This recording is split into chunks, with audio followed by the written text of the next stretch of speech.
السلام عليكم ورحمة الله وبركاته.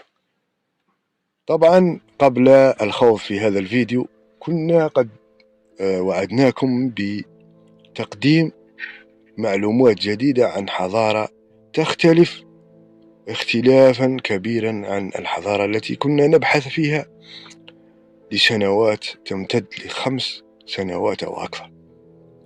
فهذه الحضارة، وكما تلاحظون أطلال مساكنها، فقد تحصلنا في بداية الأمر عن بعض المعلومات النادرة والقليلة جدا التي توحي بعمر هذه الحضارة الذي يكون محصور بين 2000 إلى 3000 سنة. وترجيحاتنا في بداية الأمر ليس تأكيدي، وإنما مجرد ترجيح لهذه الحضارة أن تكون إما نوميدية أو أمازيغية. والمعلومات هذه التي تحصلنا عليها مؤرخة ومؤرشفة، إلا أننا لم نتأكد منها من ناحية عمر هذه الحضارة. فمع الوقت سنكتشف بعض الأمور وسنقدمها في الفيديوهات القادمة بإذن الله عن عمر هذه الحضارة بالضبط، وكذا تفاصيل التعاملات العقائدية وطريقة الدفن فيها، وكذا العيش بجميع أساليبه. طبعا هذه المنطقة مرتفعة كما ترون، أطلال لمساكن، حوطات، طريقة بناء المساكن واضحة في الفيديو، والمكان محاط بجبال صخرية وهضبات مرتفعة نوعا ما. البلوغ إلى هذا المكان كان يتطلب المشي لأكثر من 3 كيلومتر، لأنه لا تستطيع الوصول إلى هذا المكان لا بدراجة ولا بالسيارة، فوجب علينا المشي إلى بلوغ هذا المكان. طبعا الرياح الموسمية الخريفية مختلفة بين البرودة والحرارة والسخونة، كذلك صعوبة المكان، تأثيراتها على العمل بالأسياخ، وكذلك يوجد جانب سنتحدث عنه وهو يؤثر على العمل بالأسياخ. هذه المنطقة كما قلنا مغلقة أو مقفلة بالمرتفعات، إلى أنه يوجد جانب وهو يسار الشاشة كما تلاحظون هنا، يسار الشاشة مكان الدخول إلى هذه المنطقة، وهو مفتوح لمسافة حوالي 20 إلى 30 متر، لا يوجد بها مرتفع، عبارة عن ممر. يوجد كما نوضح بالسيخ هذه المرتفعات يوجد عليها رجوم، حوالي 9 رجوم أو 10 التي لاحظتها بالعين المجردة من بعيد، وخلال مسيري إلى هذا المكان، وهي موضوعة في أماكن شرق المساكن. رفعنا السيخ في هذه المنطقة المرتفعة التي نصحنا قبل اليوم أن يكون مكان استعمال السيخ أو رفعه في المرة الأولى يجب أن يكون مرتفعا حتى يمسح أو يغطي الإرسال الفكري جميع أو كل المنطقة. من خلال الحركة البحثية للتأرجح للسيخ تستنتج أن الهدف المبحوث عنه يبعد بمسافة ليست أقل من 100 متر، ربما تمتد إلى 1000 متر، ربما أكثر، ربما أقل بقليل. يوجد مسيل مائي ليس واد، إنما مسيل مائي للأمطار الموسمية عندما تتجمع، يأخذك إلى مكان سنكتشفه مع بعض. طبعا من خلال توجيه السيخ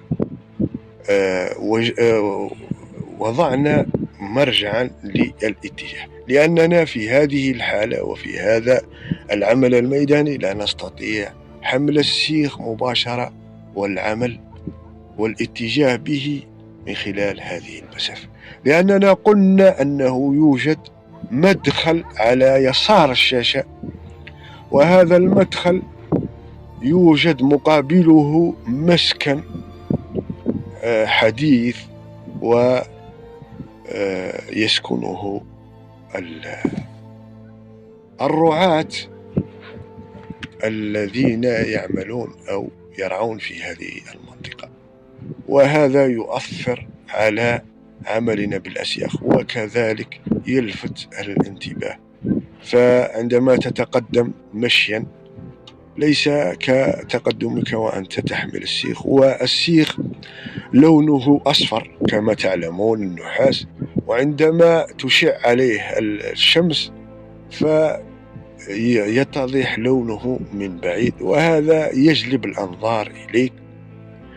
فنضع السيخ جانبا ونقوم بالمشي إلى الوصول إلى المكان الذي يمكن سنكتشفه مع بعض، يمكن أن يكون مكانا لدفن خبيئة أو مكانا لدفن يعتبر إن صح التعبير بنكا لأصحاب المساكن الذين كانوا يسكنون في هذه المساكن والتي بقيت أطلالها. والشرط الذي تحدثنا عنه سالفا أن مكان البنك أو التخبئة للأشياء الثمينة يجب أن يكون على مرأى العين من خلال السكن. فلاحظوا المنطقة جيدا لكي تستفيد من أماكن البحث، وهي أهم شيء في الخروج إلى الميادين. طبعا هذا مكان التوجيه الذي أعطانا السيخ قبل 200 إلى 300 متر. لاحظوا عند بلوغنا إلى المكان هذا صرنا مختبئين نوعا ما عن الرصد البشري الذي ذكرناه، حملنا السيخ مجددا، ولكن يوجد عامل نفسي يؤثر من خلال حملنا في هذه الدقائق للسيخ، وهو تأثرنا بوجود رصد بشري قد يشاهد ويلاحظ تفاصيل البحث ويراقبك، وقد هذه المراقبة تجرك إلى ما لا يحمد عقباه. فمن خلال تفكيرك هذا المستمر يقلل من تركيزك وبحثك عن الشيء الذي تريد البحث عنه من خلال استعمالك للترجمان الذي هو السيخ. فهذه المؤثرات تحدثنا عنها، مؤثرات سلبية تحدثنا عنها سالفا، وقلنا وجب عليك التغلب عليها من خلال تجديد تركيزك في كل دقيقة. رغم أننا مارسناها لسنوات طويلة إلا أنها تبقى تؤثر علينا وعلى تركيزنا في كل مرة، لأن تدخلات هذا الرصد في كل مرة تجعل منا نواجه صعوبات ميدانية. لكن مع مرور الوقت ومحاولة استقرار النفسية والرفع من مستوى تركيز البرمجة، الإرسال الفكري والاستقبال الفكري من خلال بحثنا عن مادة معينة ثابتة لا تتغير، وهذا من الثوابت التي عملنا عليها ونصحنا بها طيلة سنوات، وهو عدم تغيير برنامج البحث. عندما تجد عوامل خارجية تؤثر على تركيزك فلا تنتقل من بحثك عن الذهب إلى بحثك عن الفراغ، وبحث بهذه الطريقة إلى طريقة أخرى، وتزد عليها العوامل الخارجية من شك وخوف وجوع وتعب وما إلى ذلك. لا تغير طريقة بحثك ولا عملك التركيزي البرمجي لمادة واحدة. بعد مرور مدة معينة ها هو تغلبنا على العوامل الخارجية ندحضه ويبدأ التركيز العالي يعمل عمله من خلال هذه الدقائق. طبعا وجود الحرارة يؤثر على آلة التصوير والهاتف. إذا كنت تصور بهاتف فحصل معنا في بعض الثواني توقف لآلة التصوير، سننوه لها عندما نصل إليها، وغيرنا آلة التصوير من كاميرا إلى الهاتف. هنا مسار البحث الصحيح، ونحن نقترب في كل مرة من الهدف، وهو البحث عن المعدن وبرمجة حركة التأكيس فوق نقطة الصفر. طبعا العمل بالسيخ سواء كان نحاس أو حديد أو مختلط أو مهما كان السيخ، تحدثنا عن ذلك وأغلقنا ملفات هذه التنوعات من الأسياخ لمدة طويلة، ولا نريد الخوض في مثل هذه المواضيع. عملها نفسه مهما كانت الظروف، ومهما كانت الأقاويل، ومهما كانت التجارب السطحية التي يتحدثون عنها في كل مرة، ما عليك إلا رفع من تركيزك ودحض هذه الأفكار الفاشلة التي يختبئ وراءها أصحاب الأسياخ بصفة عامة وأصحاب القنوات خصوصا. عندما قلنا أننا نبحث بالأسياخ هذه المجردة، فنحن نبحث بإرسال فكري واستقبال فكري يعتمد على المعرفة المؤرشفة، ومن خلالها نستطيع بلوغ أي هدف مهما كانت تعقيداته. الاختلاف في الحضارات التي تحدثنا عنه من خلال هذا الموضوع أو هذا الفيديو، الاختلاف سببه أو ذكر الاختلاف سببه هو اختلاف الدفائن أعماقها وكذا أماكنها مقارنة بالحضارة التي كنا نبحث فيها. طبعا في هذه اللحظات حاولنا تجديد كذلك التركيز، لأنه في كل مرة قلنا رغم أننا نتغلب بتركيزنا العالي إلا أنه يوجد في بعض اللحظات حركات وأصوات تقترب منك توحي لك أنك مراقب، وهذا أظن أنه أكبر مؤثر فكري يجعل منك فاشلا في استقبالك للاستشعار بصفة عامة. كذلك قلنا أن الجوع والتعب وقلة الحيلة من خلال أن تجد هذا المكان لا تستطيع البلوغ إليه في أقل مسافة فتكون المسافات طويلة، يجعل منك مختلا نفسيا، وتركيزك كذلك مرتاب بين القليل والتركيز العالي. طبعا عندما تقترب التأرجحات تكون حدتها أقل. طبعا هنا في هذه اللحظة بالذات غيرنا آلة التصوير لأنها تأثرت بالحرارة، وأتممنا العمل بالهاتف، تصوير بالهاتف.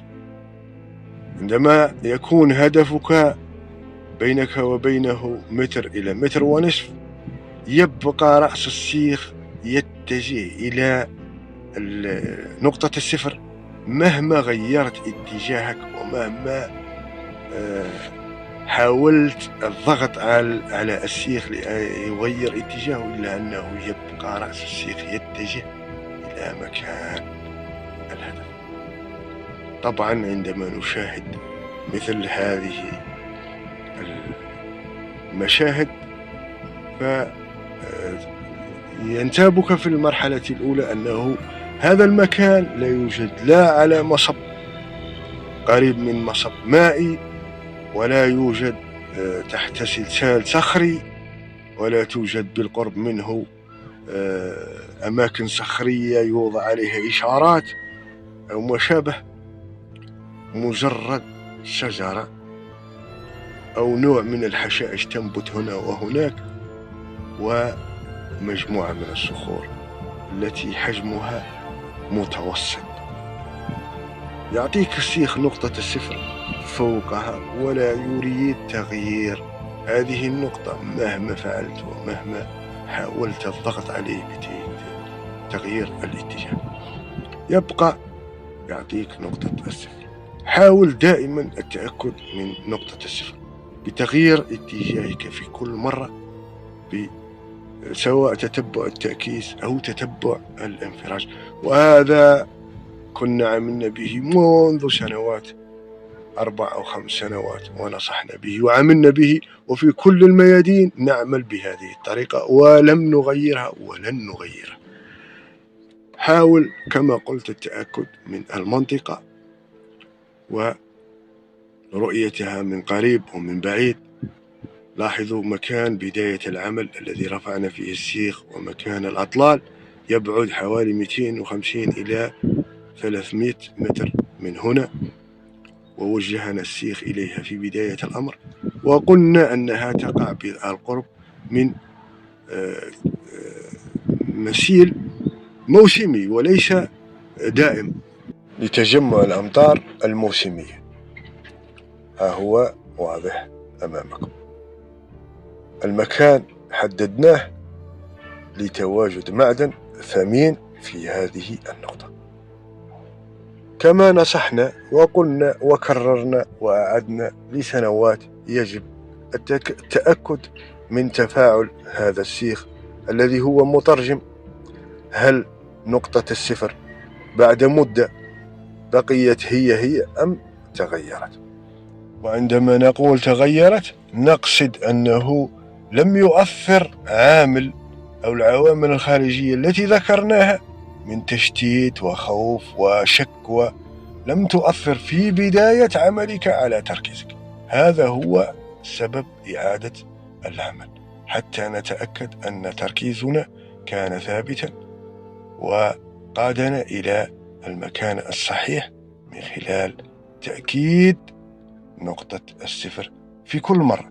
لو تطلب الأمر أياما عدة لتتأكد قبل الحفر. في الحالات التي يتطلب فيها الحفر لأمتار قد تفوق 3 أمتار، لكن مبدئيا مكاننا هذا يوحي بتواجد معدن شبه سطحي، وبلوغه ليس بالأمر المتعب.